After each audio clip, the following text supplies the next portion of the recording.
Here's the ratings. Just kidding. I'm Mike AD, and this is This Week in Wrestling. On to Monday, and if you were starting to get over the hangover from last week, I'd break the bottle out again. This wasn't much better. Raw begins with a tribute to George Herbert Walker Bush, one of the most criminal presidents in history. Opening match features Ronda and Natalya versus Samoan Central Vac. Hit the music, it's the Ride Squad. God damn it. At least they're not attacking Sasha and Bayley anymore, but this angle is starting to give me deja vu. As well, anyhow, this one de-evolves and Natalya takes a powerbomb through a table, and the bad habit of Vince putting omnipresent heat on baby faces continues because that's the only way to build angles, and it makes the fans really happy. Back from commercial, and they replay the attack like it was groundbreaking, like I just didn't see it. They're backstage, Natalya's hurt, and Ronda's making constipation faces. Out comes Alexa, the women's GM. She got pissed at last week's Q&A, probably because Bayley and Sasha didn't get laid out. So she's doing it again. More plants in the crowd. More stupid questions like, is Sasha using Bayley? Superpowers! Predictably, Dumpster Fire, Two-Face, Dana Brooke, and Mickey try to jump them again, but they get caught. She admonishes them, but it's an act. She's evil. We get a tag match, and Sasha and Bayley win. Ambrose will be here this week because he's vaccinated against the fans, and a replay of the Axis of Evil against everybody. Oh, and it's Drew McIntyre Appreciation Night. Oh Lord, get ready for the circle jerk. Buy your Finn Balor merch before it hits the abyss. Ronda confronts Alexa in the back, who's protecting her friends, and she needs a new partner. Boring Corbin's rise to power. Even with $1 million production and a Hollywood voiceover, this guy still sucks the bag. Corbin in the back again. Glorious Gable want a rematch. They'll get it. But only if Rude defeats Drake Maverick. Plus AOP and Chatter banned from ringside. What's the catch? He's evil. Biased. He sucks. The payoff is epic. Just kidding. It's bullshit. Lucha House Party, the purveyors of unfair matches versus the Revival for the 5th week in a row. Dawson thinks he's getting one-on-one, but instead we get 3-on-1. He loses. A great exhibition of what Kalisto, Grand Metalik, and Lince Dorado are capable of, but it makes zero sense. Corbin again. Aaron Boy gives him something. What's in the box? It's Corbin again. He kisses Drew's ass and they run another video package of him destroying baby faces. What a monster this guy has been since his debut. He gives him the gold medal of excellence. You may hate McIntyre, but everything he says is fucking right. He's going to hurt the little boy Finn Balor, and then Ziggler comes out. He looks a little butthurt and wonders why he's been deleted. He's too short, and Drew used him as a pedestal. Ziggler attacks him, and there it is, a 7-month angle, and there's no drama, no build-up, and we get the match tonight! What the fuck, Vince? Let the beatdown begin. Finn comes out to ringside, the ref gets distracted, Finn suckers him, Ziggler super kicks him, and McIntyre loses for the first time! Balor is a dead man in 2 weeks. What a poor booking decision. McIntyre's pissed. I'm the Mountain, I'm gonna crash down upon him, and Finn is the marked man. This guy should be champ already. Lesnar? Really? This guy's the real deal, a real monster. Elias, he's getting sunglasses guy at TLC, not looking forward to it. Out comes the aforementioned walking physique to flex and moon him. He then gets chased backstage, and in the end, the man of the hour is left in a heap of broken guitar parts. At least somebody got hurt here. Could have been the writers. Painful. Mahal's in the back, kissing Baron's booty. And then he gets Balor tonight, and then Heath and Rhino walk in. Apparently WWE has $1 billion from the network deal they signed with Fox, but Vince has decided he's spending it on the XFL, so he has to fire one of them. There's going to be a match for who gets to say, the loser's fired. Just fire Corbin. He sucks. Out comes Rude. No robe. I thought he had at least 3 of them. How long before they take the salad spinner? Maverick walks out, dressed as Mini Akam. He gets mauled by Rude, and because the WWE doesn't know how to anyway to book a match, AOP jumps Gable backstage, Corbin changes the match mid-match to a 2-on-3 handicap match, and they lose, with Maverick getting the pin. Nia Jax was apparently the member of a basketball team. So was Kevin Nash. You know what they have in common? When they come on my screen, all I hear is click, click, click. John Cena, the recipient of the Muhammad Ali Legacy Award. Good for him. He works hard outside the ring. Same with Titus. He works hard in catering. Now we get a bomb siren, guys in gas masks, really cool entrance, and it's Ambrose. Nice entrance music with the siren overlaid. We'll see whether they keep this for just 1 week. He cuts a promo like Bane in a mask. Houston is a slum. They have weak character. I'm the last guy left with integrity. Your education system sucks. Just a mindless, aimless promo, killing time until Seth comes out. They brawl ringside, through the crowd. He cracks his head with the mask. He spikes him on the floor. What a gas. The crowd cheers. One more time. He's a heel, you idiots. Fucking smart fans. Total assholes. Once again, they ask Renee. She snaps. They've got a weird relationship. She knows shit. Live with it. Otherwise, write something. Watch her turn heel too. Replay of the opening segment and the Natalya injury. Without replays, this show would be 30 minutes shorter. Without Corbin, this show would be 25 minutes long. Make it happen. Tamina and Nia respond to the Ember Moon being Ronda's partner. She tries to intimidate a 100-pound interviewer. She snaps and threatens to rearrange her face. That was 38% believable. On a 3-hour show, no time to give Heath and Rhino separate entrances, and apparently no time to give them a decent match to play out an angle that includes a long-standing tag team friendship breaking up because one of them will be fired. They get 98 seconds, and Heath wins. Slater is remorseful, and there's no reaction afterwards. Welcome to catering. Day 1 Glow versus Ms. Japan this week to see who moves on to the semifinals. Fast forward.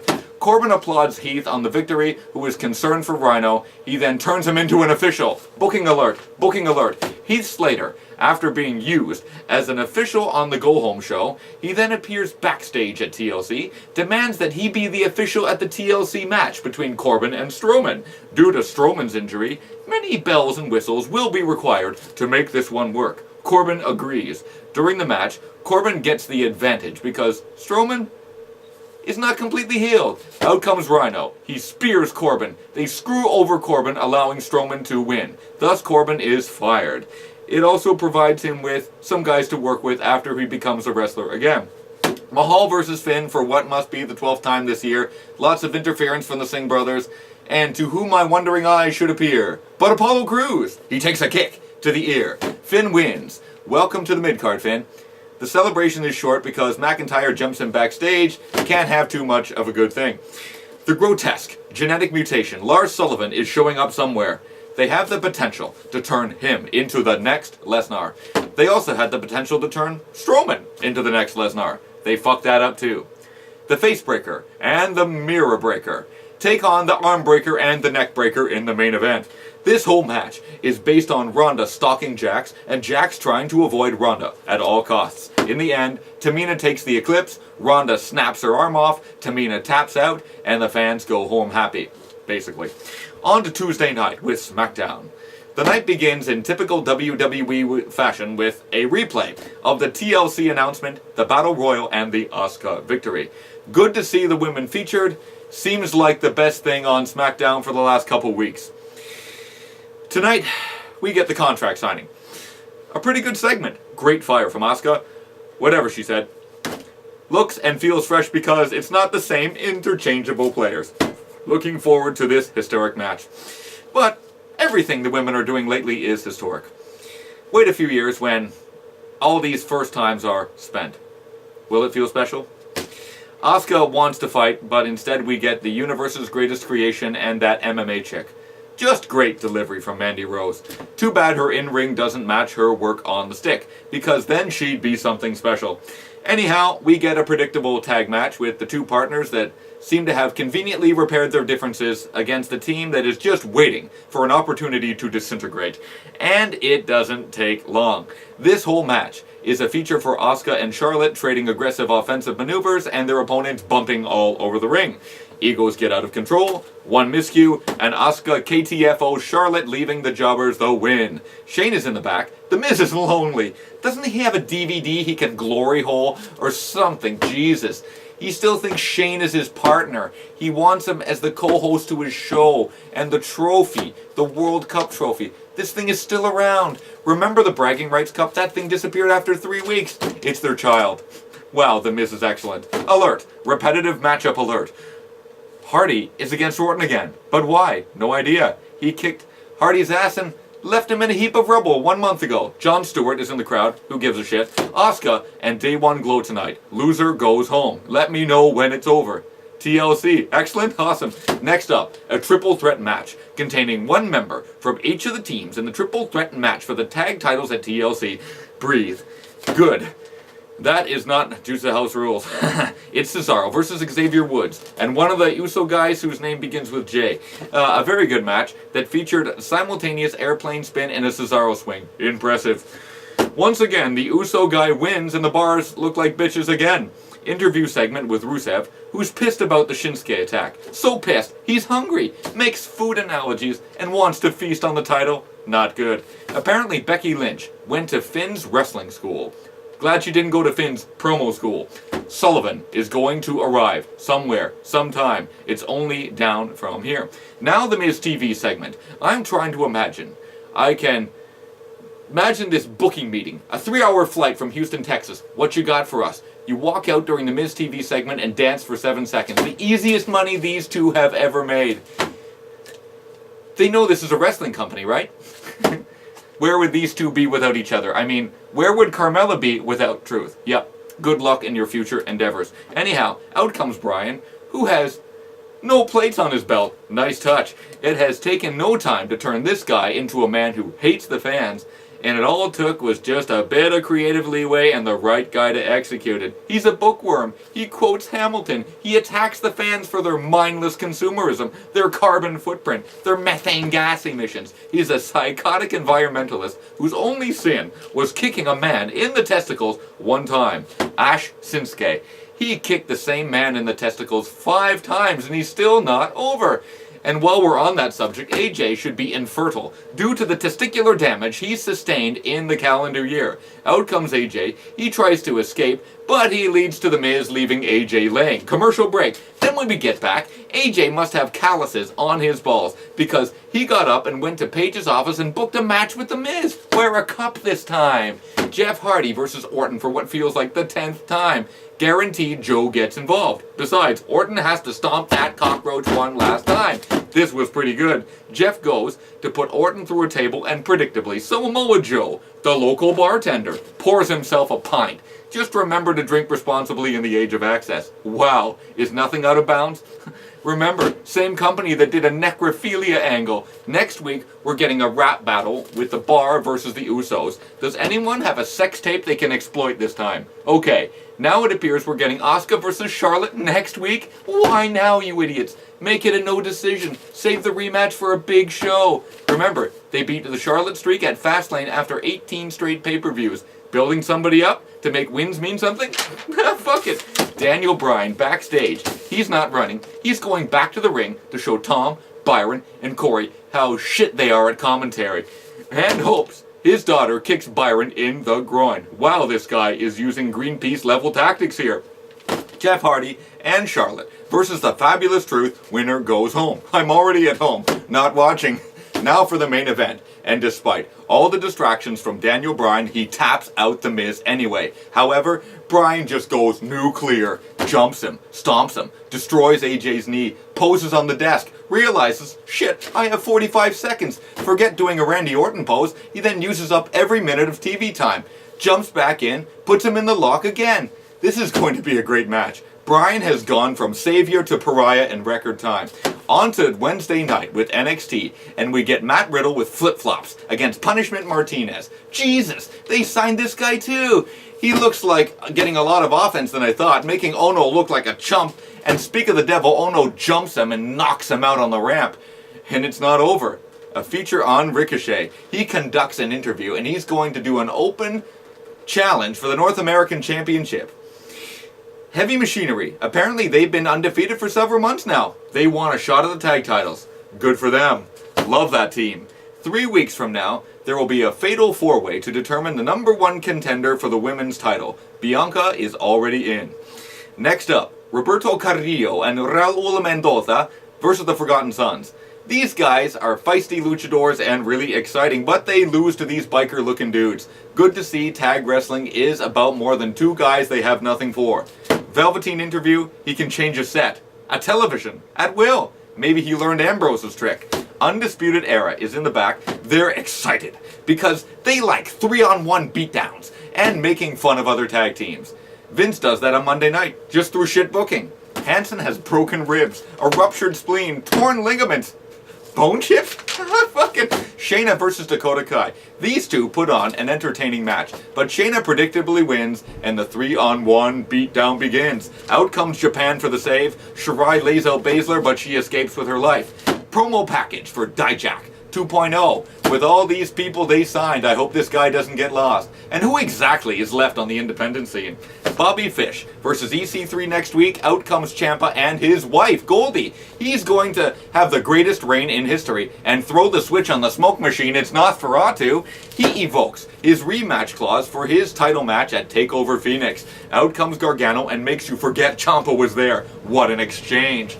He gets under his skin so much. Black decides he wants Gargano instead in a steel cage match. Fans chant Johnny Badass. Ciampa tries to play GM in order to get Black off his ass, and it works. What a manipulator. Maybe we get him in Velveteen again, which is just fine with me. On to 205 Live. The night starts with Drew Gulak versus the Brian Kendrick. Two guys with submission maneuvers. If I want to see 275-pound guys tap each other out, I'll watch UFC. But by the end, I eat my words. These two are good. However, they have time to fill. Tozawa taken out. Gallagher runs in. Pier 6. Let's get back to the ring, Jack. So underutilized. Replay of the last week's main event and a sit-down interview with Buddy Murphy. Say what you want. This guy has some pendulous grapefruits. Great to see a heel that is not a coward. Magic carpet ride. It's Arya Daivari. Nice ring gear. Looks like Razor Ramon and the Iranian Mini-Me had a kid. They replay last week's beatdown and he gets Clay Roberts. He tortures this guy. With so many clotheslines, he's beaten back into the Islamic Renaissance. Heel wins. Crowd boos again. Mustafa Ali. Words of wisdom. He comes across as the most honest guy they have. Fight for your life, buddy. Cedric is pissed that Murphy tries to play mind games with him, and it's obvious, Cedric's turning. Noam Dar wants Murphy as revenge for 2 weeks ago. He'll lose, but he'll look good doing it. Lucha House Party versus Bennett and TJP in a tornado tag. No tags. Lucha House rules, but more fair. We've got broken piñatas, less comedy, just kidding, total chaos, Russian leg sweep off the apron onto the floor, double handspring neck breaker. Apparently Kalisto is so ugly his mother got morning sickness after he was born. Brilliant, Nigel. Double suplex into mini piñatas. These two teams work hard in a messy affair, and in the end, you get the fans at least one thing to cheer about. Next week, Cedric goes one-on-one with Tony Nese, who vows to crush him again, but he won't. That's it for this week in wrestling, and it's been a hell of a year. Raw had 4 of the worst rated TV episodes in their history, and they were all Raw. 2 of them were the last 2 weeks. Don't like the language and constant use of coarse language? Fuck you. It's my podcast and I'll swear if I want to. I think I reserve the right to do that when 3 hours of my week is consumed with this steaming pile. And want to know why the ratings are so low? It isn't football. It isn't holiday season. It isn't the myriad of piss-poor excuses you have for your lazy booking and stubborn attitude. Time to stop acting like this company is your playpen and start making stars. Not consume yourself with making 1 star. Every year the viewership drops 20%. Want to know why? Never-ending authority angles. Baby faces always getting crushed for heat. PG rating. Austin gone. The Rock gone. Hogan. 30 years ago, who are the stars? Roman Reigns, Baron Corbin, Kurt Angle, Stephanie McMahon, Shawn Michaels. He's 50! Undertaker, he's almost in The Undertaker. Triple H, he's showing his age. Too much nostalgia, not enough substance. A shitload of money, but not enough quality. You signed everybody, but the product stays the same.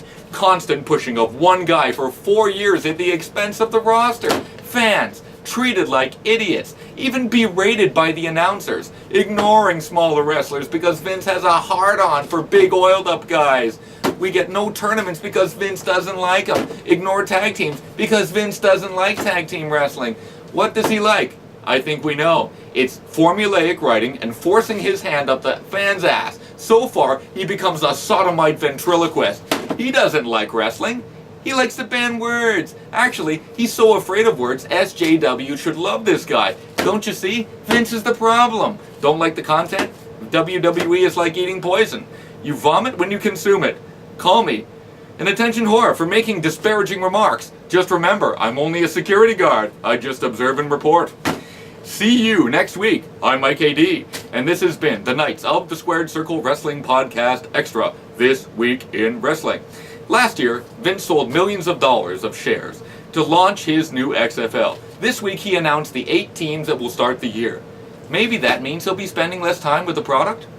Are you serious? This guy sleeps 4 hours a night, gets up, goes to the gym, eats a protein bar, gets on a private jet, and rewrites the show so it sucks. I don't know how I could live with myself if I had everything and gave the fans nothing. What a selfish prick. Time for this guy to hit the golf course. And I have to be honest, last Monday I nearly gave up on this product. This week, we lost the Dynamite Kid, a high flyer from the golden age of tag team wrestling, the British Bulldogs, the Hart Foundation, Demolition, Strikeforce. Now we have Heath Slater and Rhino, Bobby Roode and Chad Gable, the Revival, treated like chumps, when 2 years ago, they were the best tag team on the planet. Sad what it has become. Just keep buying your t-shirts, and when the bell rings, don't be surprised when Pavlov's dog begins to salivate. Just pathetic. And what's with all these fucking recycling bottles? You fucking mindless consumers. Did you fucking learn to recycle and respect the environment and your fucking carbon footprint's out of control, you motherfuckers? Fuck.